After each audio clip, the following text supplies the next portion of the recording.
Today I'm going to talk you through 6 vintage watches that I bought, each of which was under $50.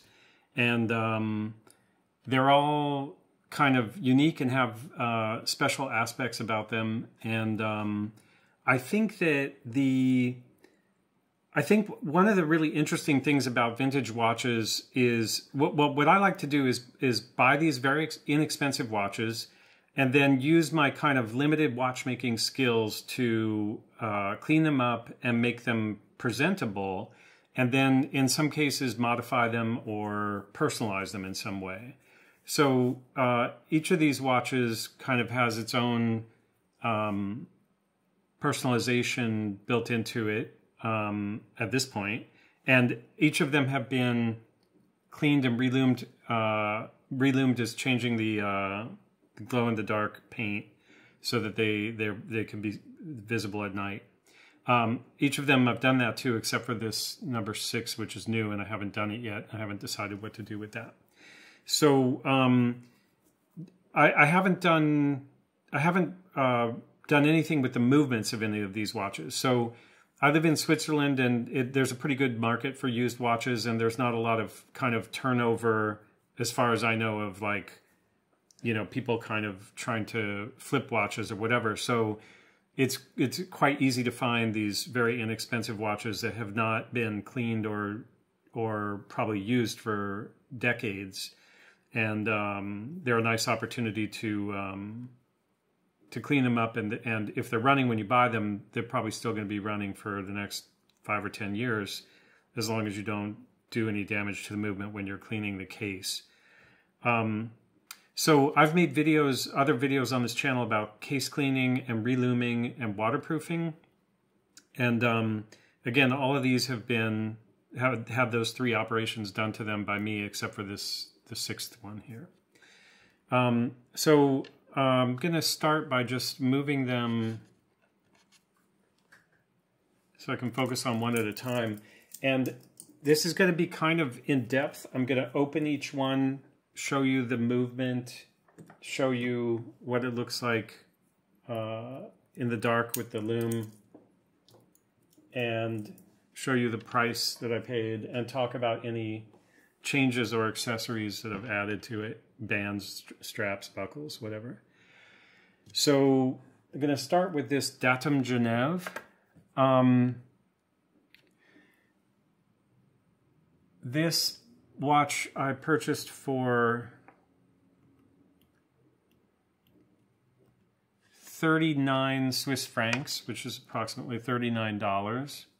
I bought the band or the strap from AliExpress in China for, I think, $8 or something.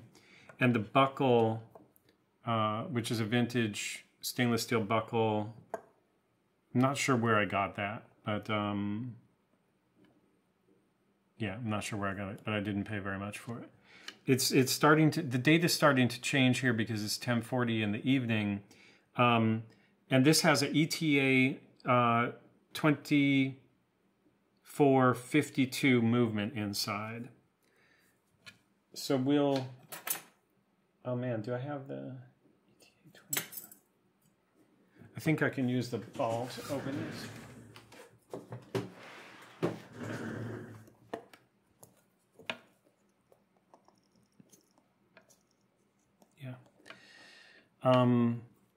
So first I'm going to show you the movement.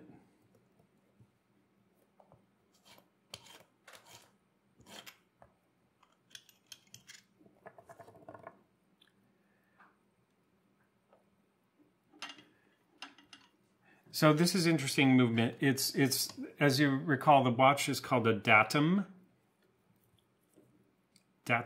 Geneve. Geneve is Geneva, which is where I am and where I live. And then the rotor is inscribed with Datumatic. So it's just an ETA 2452, but they had ETA put their logo on the rotor. So I want to try to show you that. ETA logo and the model number. Right there you can see 2452 in there, and then ETA is the little badge next to that. So 25 joules, and then the case,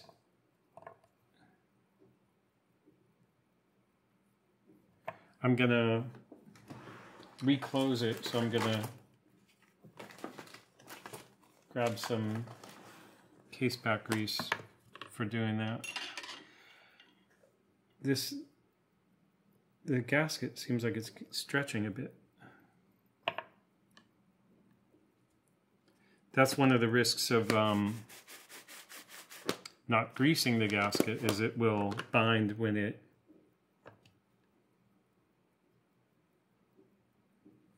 the case closes.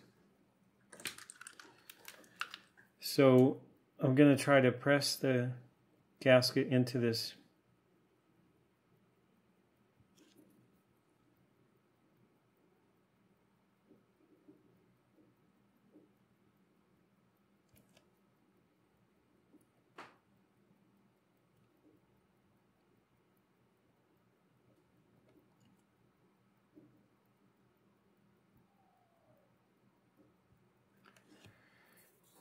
Okay, let's see if this CASEBACK says anything. Datum Watch Swiss Factories.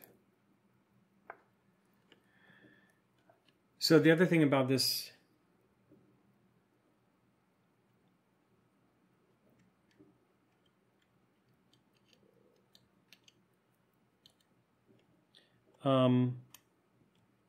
a lot of these ETA-based watches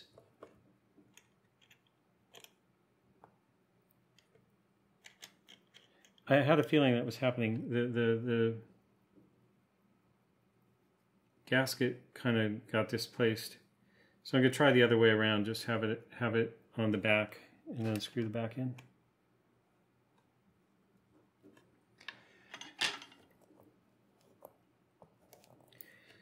So the other way would have been a little bit safer to know that it didn't slip out, but I think it's okay.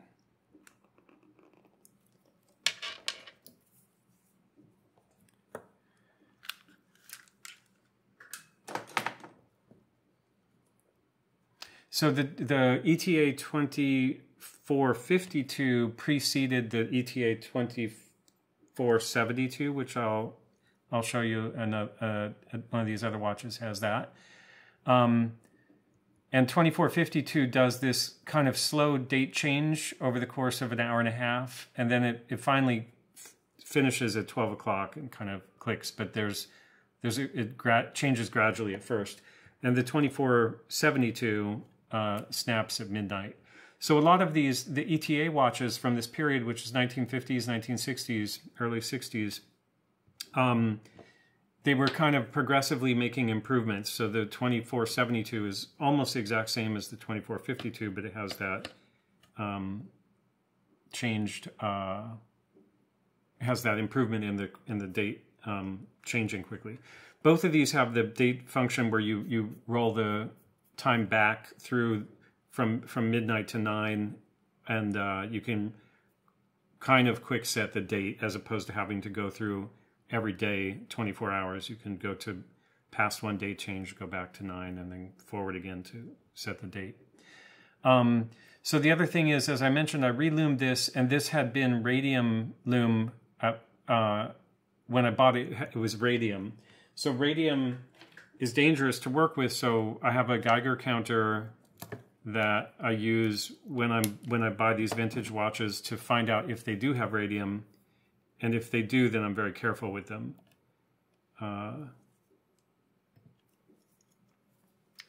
That's kind of background radiation, what you're seeing there. If the watch was radioactive, this would be very active. The blue light would be flashing and the numbers would be going up fast. So this is not radioactive anymore. It was when I bought it. And I've made some videos about removing lume and removing radium. on the channel if you're interested in that. And then I stamped, I forget if I say it, I stamped this band with Love God, and just, it doesn't have a particular meaning. It's kind of a reference to art, basically. Like there was a Steve Martin comedy sketch when I was a kid growing up where he was a love god. Like he called himself a love god on Saturday Night Live. And it's just a joke between me and my friend back then. It's also a reference to, I lived in New York City for a decade or longer, and there was this person or persons who would scratch things like Love God into the phone booth change machines.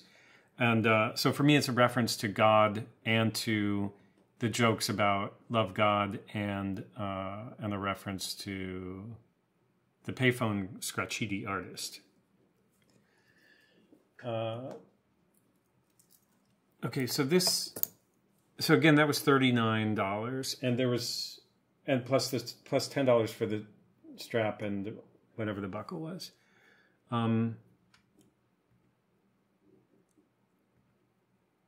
This is a Micosa. So this was $30, 30 Swiss francs, which is equivalent to $30. Need to release the...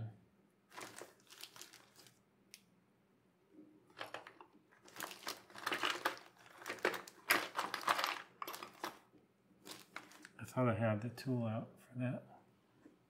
Here it is. So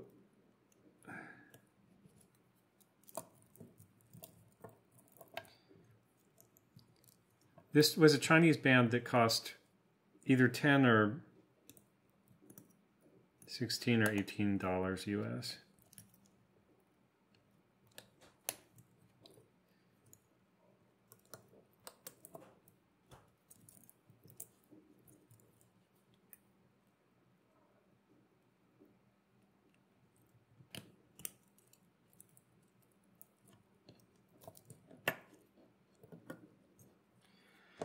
So in order to get this bracelet to fit, I had to, these end links come off. They were made to be compatible with a Rolex or something.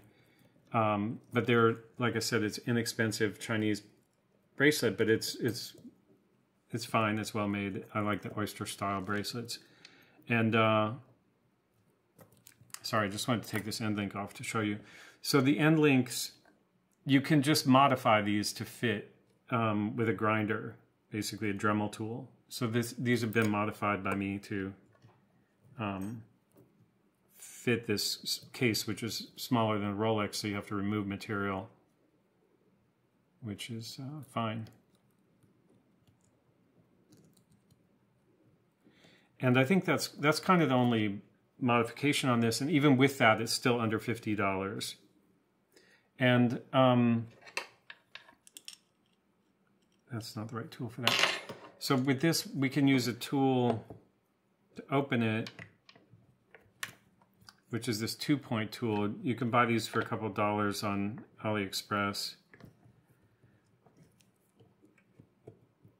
I could also try using this.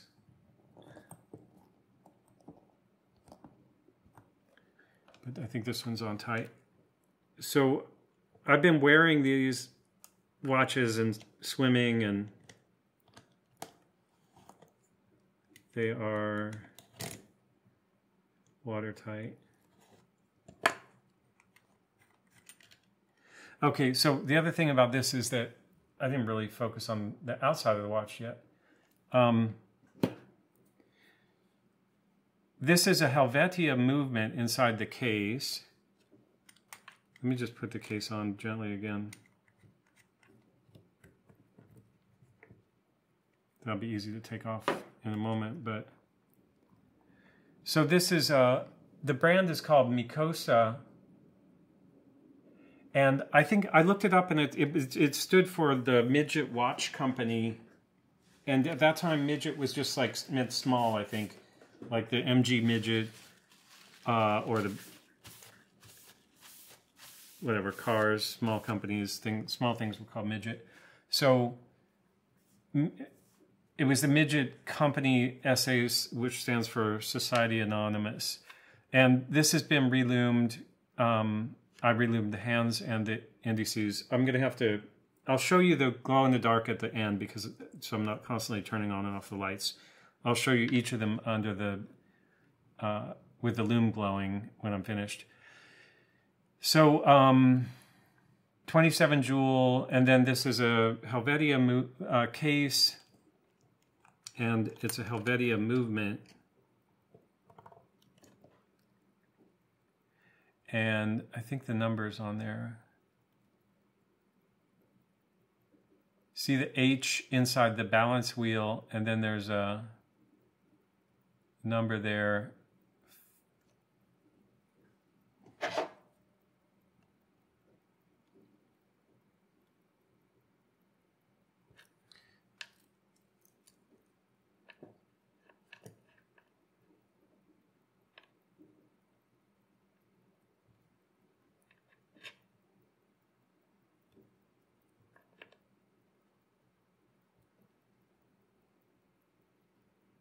I think it says 845. I just want to try to get it right. Let me see if I can do this.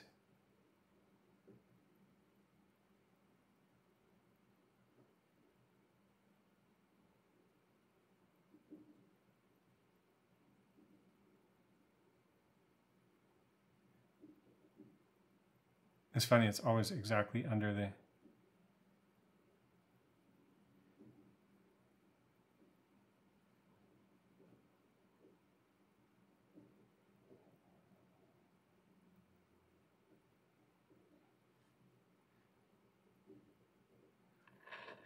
Okay, fail.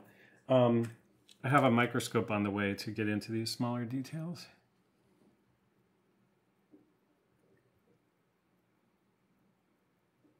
Yeah, so that's...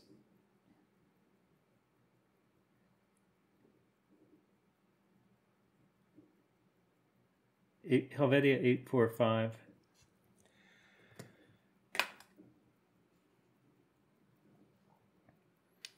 So there's an argument that this watch is just a Helvetia watch with a Micosa dial. I would make that. I'd be comfortable making that argument. A lot of watch companies in Switzerland in the first half of the 20th century were basically marketing companies, so they would buy their movements from the stock movement makers and to varying degrees personalize them with their own branding. Could be just the dial, could be the dial plus the rotor and the case back.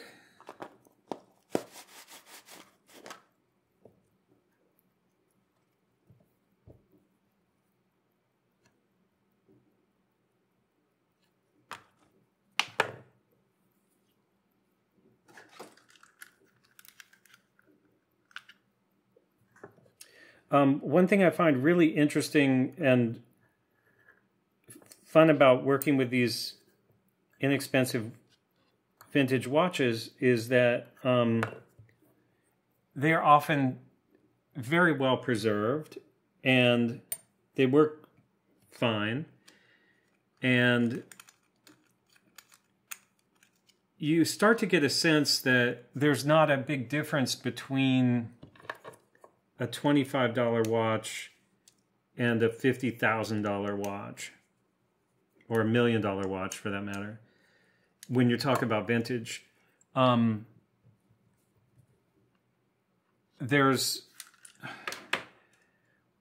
bought a Patek Philippe movement from the 1970s that I looked at under a super microscope. And basically, you know, the technology between this and a Patek Philippe, which might sell for $50,000, it's not that different. So if you have like a collecting bug and you want to really collect and enjoy Swiss watches, it doesn't cost a lot to do it. And then you can also do some of this if you have like a do-it-yourself attitude, like I do, or aptitude. you can do a lot of interesting work with it that's also gives you a sense of closeness and familiarity with it. Cleaning and reluming, polishing. That can be fun.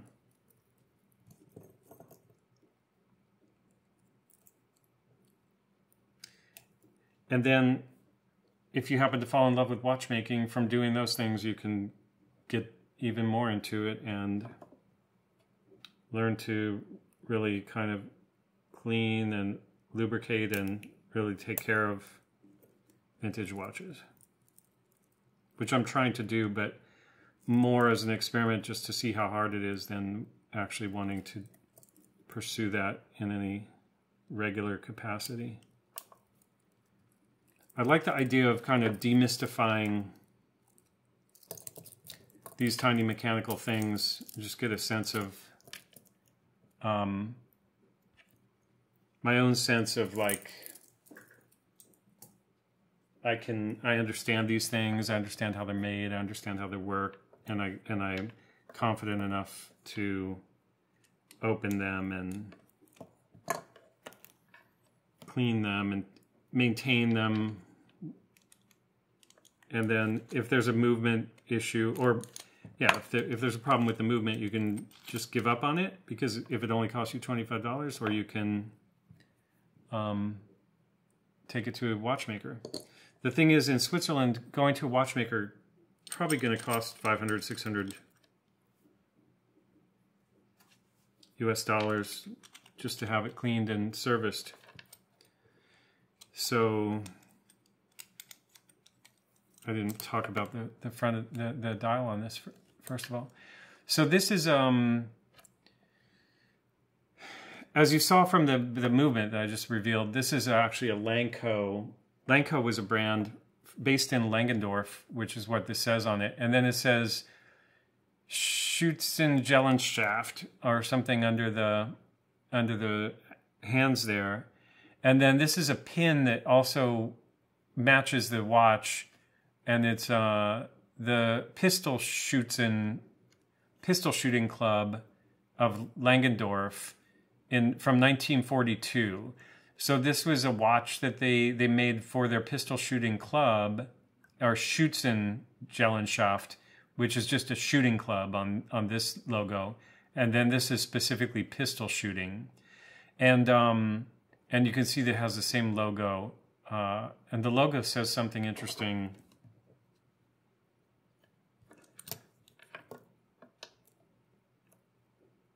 It's like a Harry Potter kind of thing. Something warts.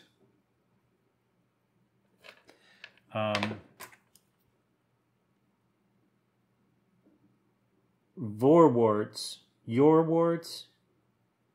It's either V or Y. Let's see if we can.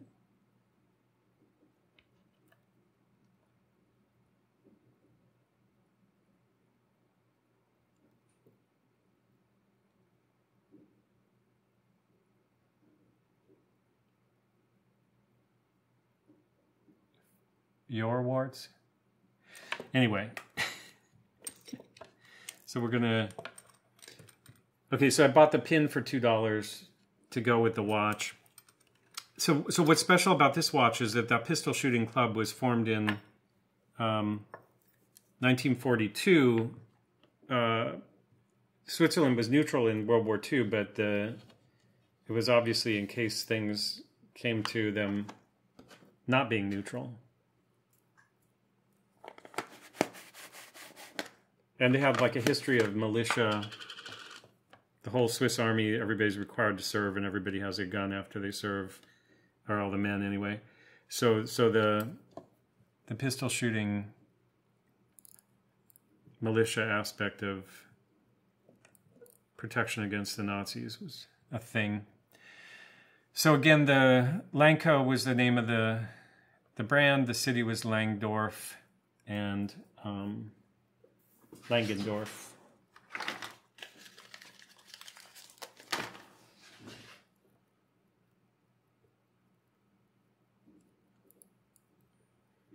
I need to go back and clean these. Oh, and then in terms of the movement number on this, I don't remember if I ever saw that.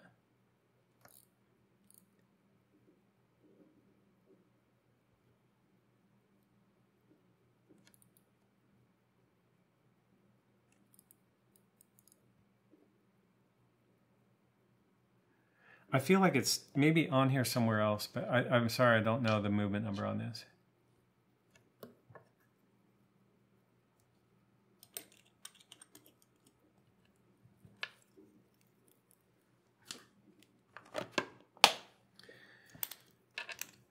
Oh, so I wanted to show you the, I think I have the listing.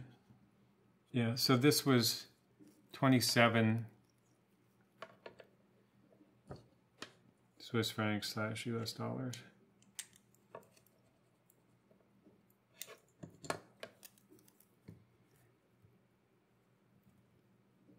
And again, I re-lumed it. I'll show you that in a moment. Okay, so this is a Pierpont. I think it's from the 1940s, and I think the lume had been removed from the hands. When I bought it, it was part of a... I bought this lot of vintage watch parts. So you can see this was here. And there were a bunch of straps. There's actually... I think whole nother box just with straps. 2 more boxes, 3 more boxes. Anyway, it's insane. So I'm considering this to be less than $50 because there were so many other things that I got with it. But this is just a fully functioning watch. The thing was, it had some radium burn on the dial because the hands had been radium, but the radium had been removed, so their hands were open. Now the hands, I re-lumed them yesterday, so the hands have lume and the dial has lume. But in the process of doing that, I tried to clean the radium burn off of the dial. So what radium burn is, it's from the radioactive material that used to be in the hands. They were probably sitting for 20 or 30 or 40 years in a drawer, like arranged in a certain way, however the watch had stopped. So there was a radium burn at 920, basically, here and here.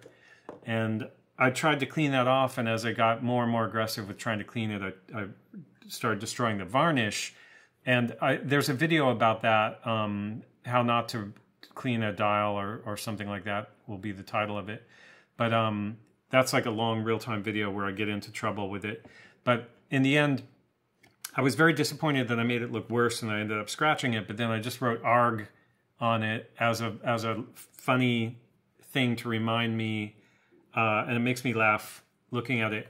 And I actually like the look of it now. Like, there's this whole thing of like personalization that may not make sense, but for me, it makes me happy, even though I damaged it. And again, this $50 watch, it could just as well be in the garbage. But I didn't open this one though. I got to open it. Maybe at some point I'll do something different with the dial, or I'll come across another watch with the same dial but with a different case that I don't like, or who knows what. So I love the case on this watch also. It's like super beefy. And then it has space in it for an SD card.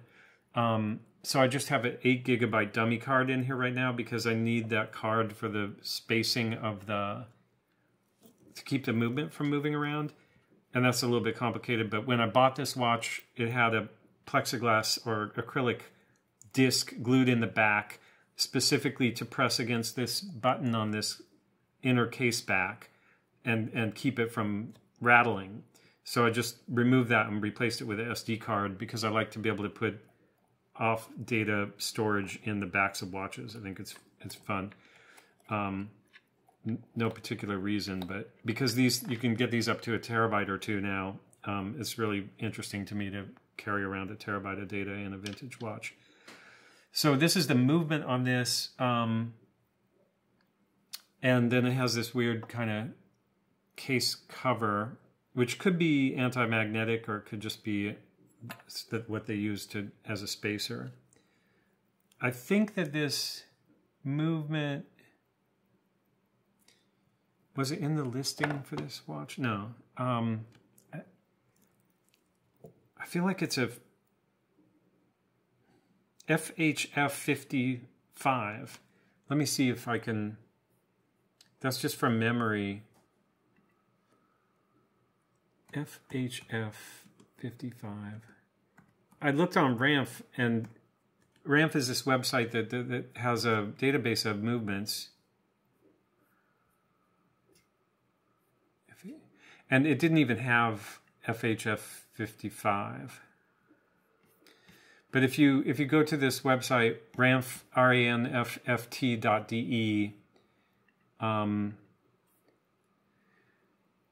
or if you Google any kind of movement number, there's thousands of movements here, and I'll just try to get a picture of something similar. So FHF,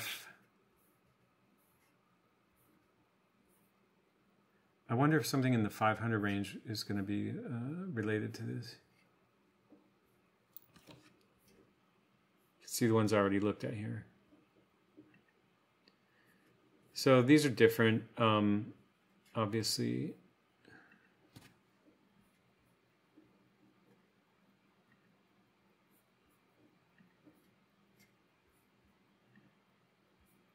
These are not even related to that 55. I was looking at this because this is an interesting movement because it has these gears exposed, and that's kind of unusual. It would be nice in a kind of skeleton. It's almost a skeleton in its design, even though it's not a skeleton. It has really good visibility in there. Also partly because it's not an automatic, but anyway.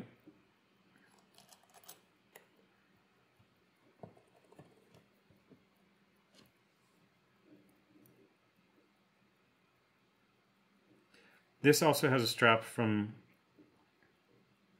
AliExpress. Probably $10 strap.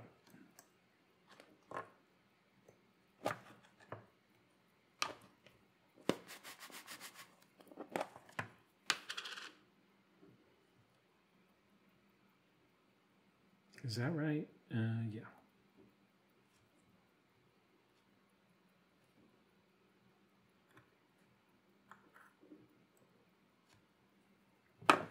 Kind of need to make sure that gasket is not round, so I need to make sure it's not twisted.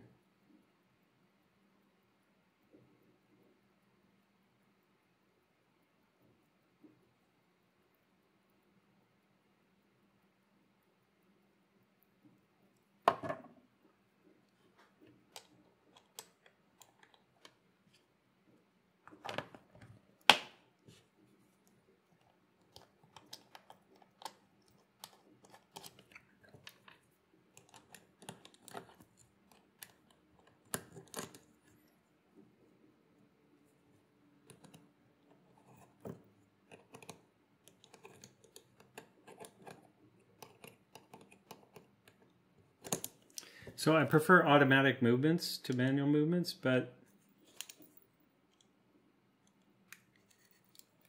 I like this watch so much. I almost consider it free because it was part of that lot of watches.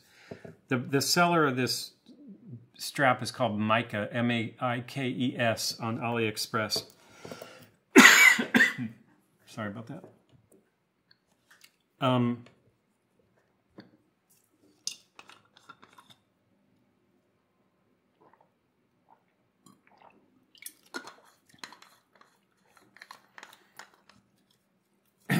think I'll put these all on the Timegrapher also when I'm done.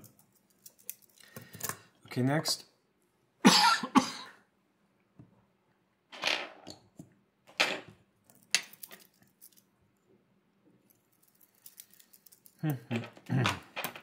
Okay, so let me just show this before. This is an ETA 2472, which came with a dial. But again, I damaged the dial. The dial had some corrosion on it. Let me find it here. The dial had some corrosion right here. A lot of this was just scratches in the crystal. But this was corrosion on the dial, and it went all the way through the enamel. So as I tried to polish it out, eventually I destroyed the enamel, and then I destroyed the whole dial. I ended up cleaning it in ultrasonic cleaner, and that took the paint off and the varnish. And it was just a blank dial in the end. I guess it had numbers and indices on it, but... So then I spent 12 hours or 14 hours or something trying to make it work without the dial, which I did. And now I'm really attached to this watch also. So in order for, normally the dial holds that hour hand gear in the center down. So when you don't have a dial, you have to figure out a way to have that not pop up. So the hands are stacked in a way where the second hand is actually holding down the minute hand, which is holding down the hour hand. And there's some little washers in there. So when it jiggles, the hour hand doesn't fall off, or the gear doesn't fall off. And I changed the crystal for a crystal with a lens, so that highlights the date that it is. You could easily just see it's the date at 3 o'clock also. And then this is, like I said, it's ETA 2472. The other one was a 2452. 2472 has this, the date actually snaps at midnight. So this one, it's not creeping the way the 2452 is. It's gonna, it'll go right up till midnight and just click over quickly. And it has the same thing. So this one is probably in the middle of changing, yeah.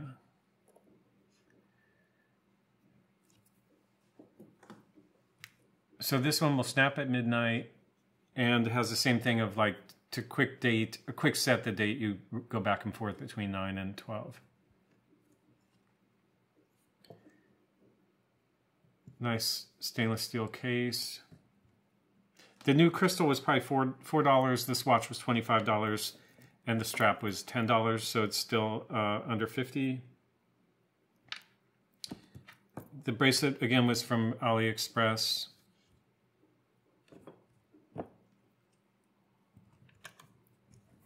I think it's a 17mm lug width, so that's a little bit unusual, but somehow I found a bracelet with that lug width. And it was the same thing of like the end links had to be modified a bit to, I think this is actually a tool for this one. The problem is it doesn't want to fit down in there.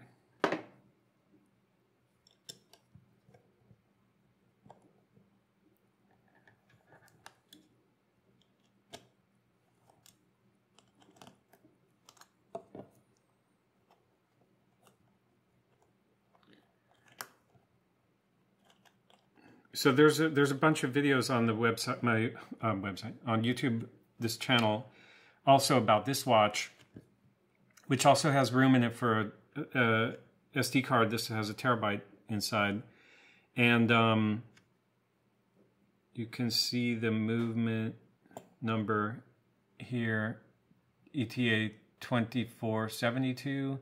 And I'm not sure what DH, I think it has to do with the hand height.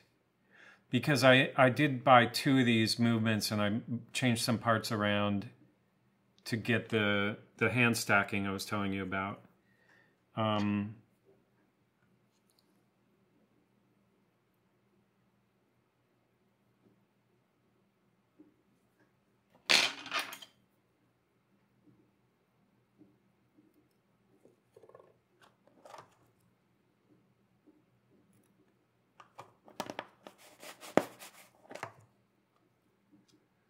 So you probably know that, but this is silicone grease. It just helps with the waterproofness of the gaskets. You can also put it on the crown tube if you remove the crown. And when each of these crowns, either they are new or I checked that they were okay, because the crowns also need to be waterproof. They have a little O-ring gasket inside. And I've taken, as I've mentioned, I've taken some care to waterproof all of these. And I've worn them in Lake Geneva swimming.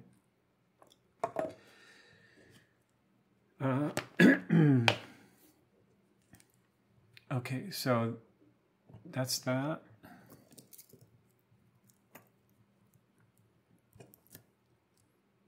And it's fun to, you know, I'm rattling off these details like movement numbers, and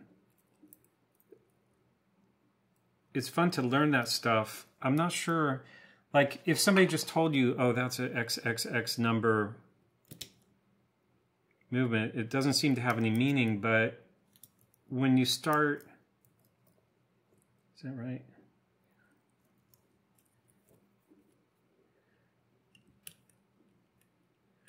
When you start accumulating knowledge of these things, it becomes interesting. I don't know. There's kind of like the evolution. The main thing I think is interesting about it is that there were watches are all kind of based on the same watchmaking principles to a large extent. And that's everything from a Rolex to a Patek Philippe to these other movements, ETA and other Swiss movements.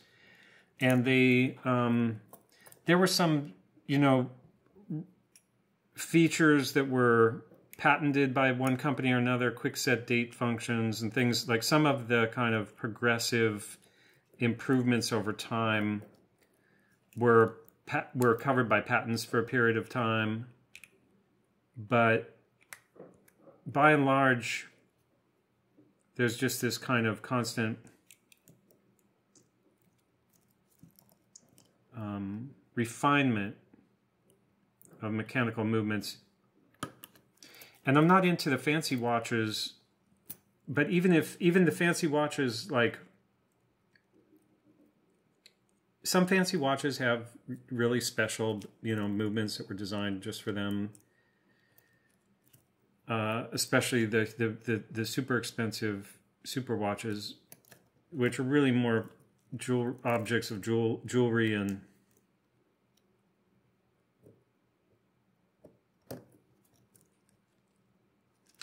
I'm sorry, I'm having trouble getting that.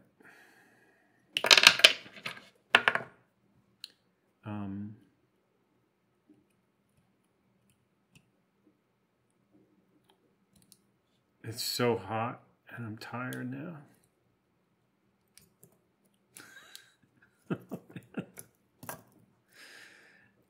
I should give up.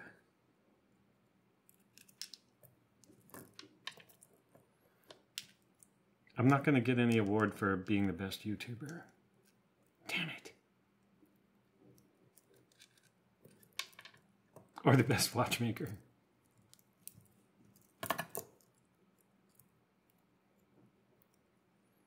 It's really not this hard. It's like probably what comes next is I just pass out from heat exhaustion.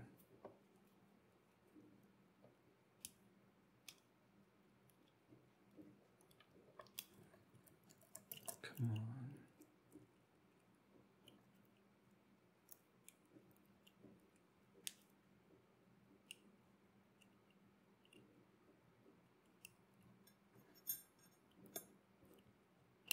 No, I'm not going to give up. I'm not going to be defeated.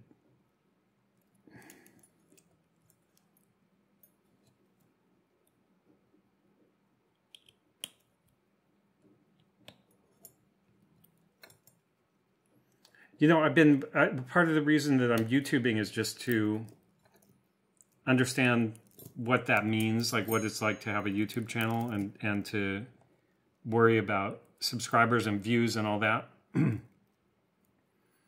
And it's kind of crazy what I'm learning. But basically, there's a huge amount of randomness to what the algorithm does, which is so that people can't kind of game it. Like, if it always did the same thing, then people would find a formula that works and they would just do that.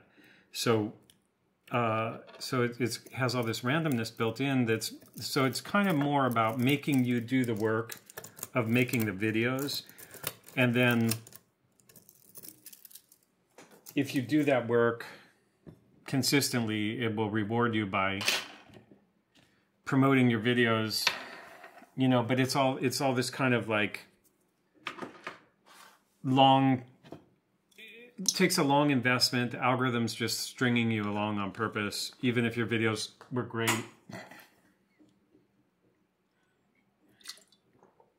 Of course, it helps to have good videos, but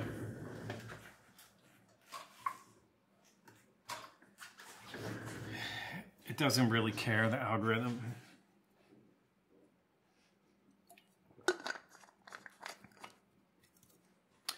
Which is interesting on the flip side of like, I don't really care either, so that's fine.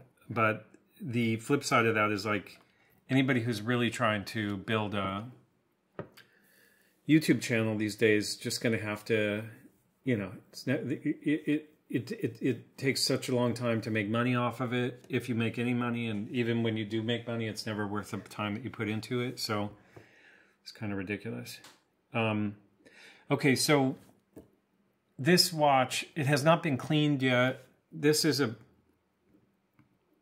Bermi. And I think the caliber is EB, I think that stands for Bermi, but anyway, it's EB1333. And I bought this from Ramf. There's an auction part of that website.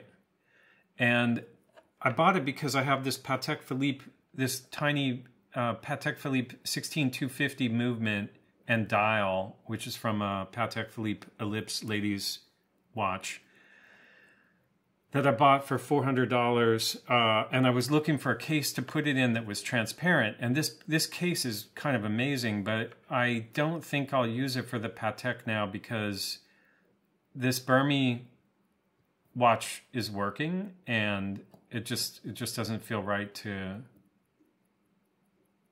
destroy it for some kind of Frankenstein Patek Philippe thing.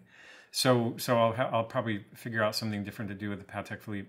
But I am gonna try to clean this, and there's some weird plating going on. This is obviously, there's a copper look inside, a steel case, which I think is like injection molded or something. I don't know, but this could all be cleaned up. Maybe I'll leave it, but eventually I got to dig into it. So I'm not going to open this right now. It's not waterproof. It's manual wind. The thing that's amazing about it is just like, it's so old, and it has this transparent thing going on. Oh, and then inexpensive band. How much? This was 29 euros, which is less than $1 today. Less than $29. Oh, and that's, except for this throws it out of the ballpark. This strap has a gram of gold in the strap, just for fun, and that's probably worth about $50. And then this has a vintage buckle that I found literally in the garbage outside my apartment. So this is also under 50. And okay, so next we're gonna just do the lights off and the lume. Show you the lume on these.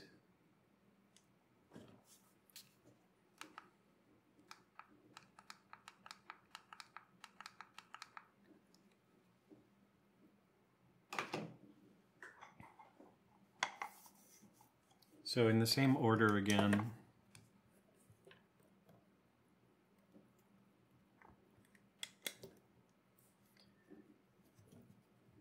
So again, this is lume that I did, so it's not perfect, but it's not bad. There's a lot of light coming off the monitor, but you can basically see where the lume dots are. I didn't lume the 6 o'clock because it's easier to locate, to understand the rotation of the dial in the dark if you have 2 dots at the top and none at 6 o'clock. This is the Micosa Helvetia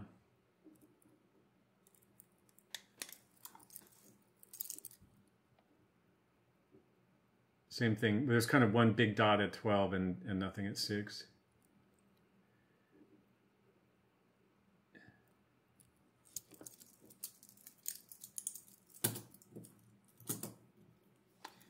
This is the Langendorf pistol shooters.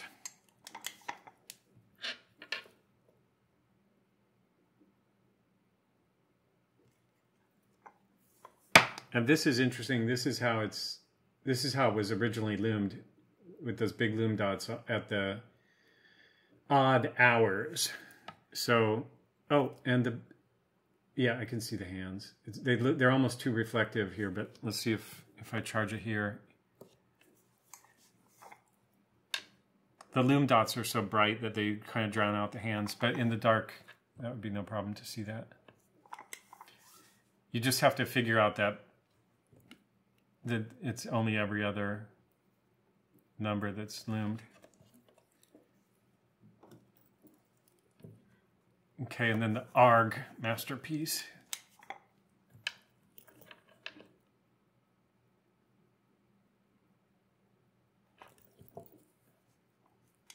So this is incredibly visible at night because those hands are just enormous. They have enormous loom reservoirs. And I love the red seconds hand on this.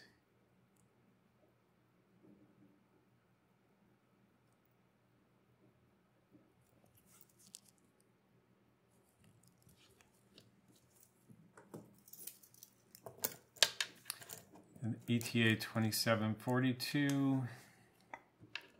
2472. I'm dyslexic with that number only because I've said it backwards so many times now, it's impossible for my brain not to randomly say it backwards. So this, because the dial is gone, I loomed the movement holder. And that's perfectly visible at night. Again, 2 dots at 12 and no dot at 6 makes it easier to detect. And then the Bermi, there's no loom on that. But maybe it's interesting to look at it with this different light. Look at the transparency.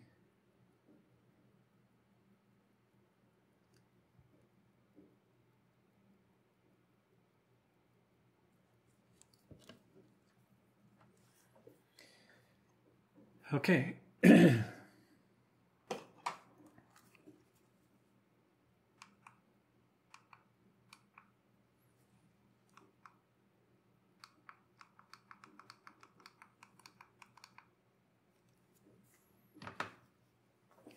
So 6 vintage watches, under $50 each, including their accessories. Almost all of them customized in some way or having some special meaning. And then finally, this is a bonus. This is a console. This is my favorite watch I've been wearing lately. It's a console compressor, highly waterproof. Let's see what the... But it's slightly over the price budget, $61. This was $61 plus the stainless steel bracelet from China, which was another 10 or 20. And then this has a out-of-shield 1770 movement inside, I think. I'm not going to open it because it's not officially part of this video. But I'll do this on another video. This video is specifically about these 6 watches because they're so inexpensive. So, oh, the other thing I wanted to do is the Timegrapher. Holy crap. So let's see what happens here.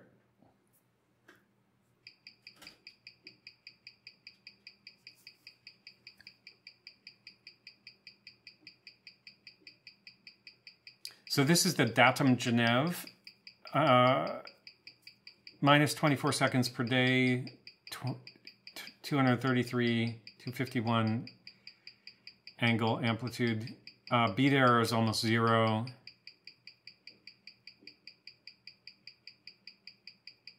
And that's pretty good. Now it's down to 14 seconds per day. That's pretty, I think that's pretty good. You can tell me your opinion on these. So this is the Micosa.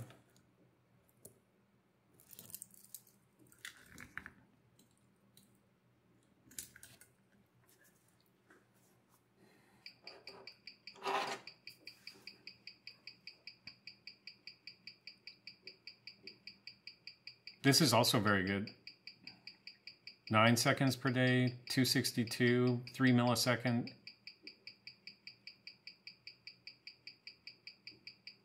So I haven't done anything with any of these movements in terms of restoration, cleaning, servicing, lubricating, nothing.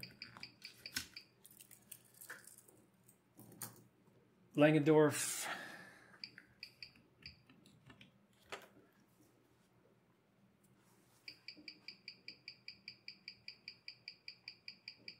The beat error, 3.5 milliseconds.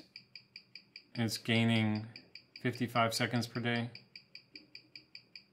That could be another thing I could do a video about is regulating. I just haven't. I'm not that. I just got the Timegrapher just to check this kind of thing, see if things are way off. But there's, you know, you could speed up and slow down the movement inside. There's a little regulator for that. Okay, so then this is the Pierpont. This is the manual wind. It's been running for 24 hours. I wore it last night. I think they've all been running for 24 hours because I wound them yesterday. Man, this one's having some problem. But this actually is incredibly accurate on the wrist. It always seems to have the right time. So this plus 69 seconds per day, I don't really believe that. I think it's at some other angle. I also don't know if the Timegrapher is calibrated, to tell you the truth.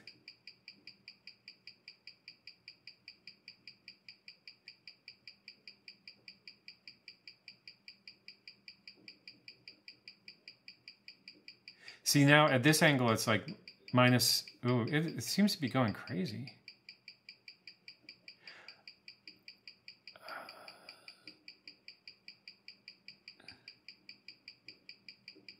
Okay, so that's not so great, but that's, like I said, that's a mechanical movement, and I may have actually messed that up just from all the tinkering I did with it yesterday. Because that's not great, what you're seeing there.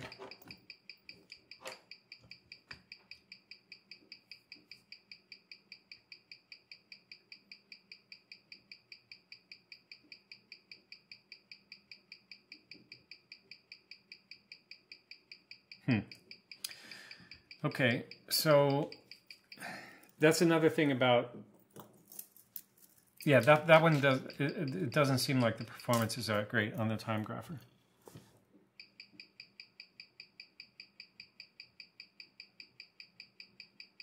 You can see this has a lot less beat error. That's the distance between these two lines.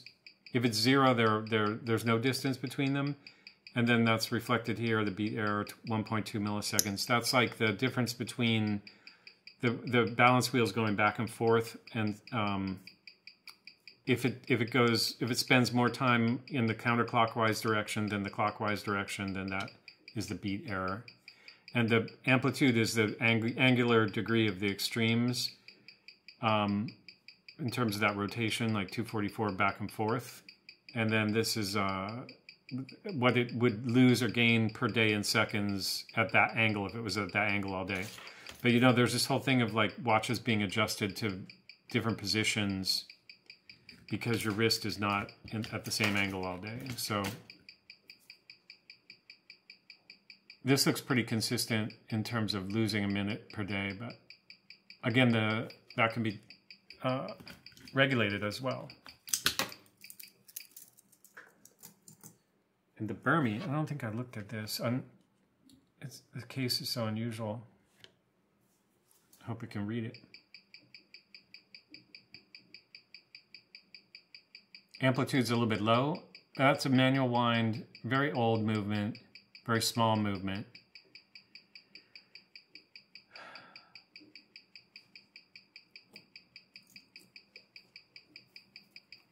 So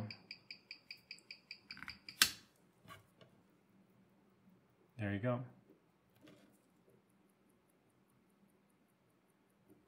Can be regulated right there.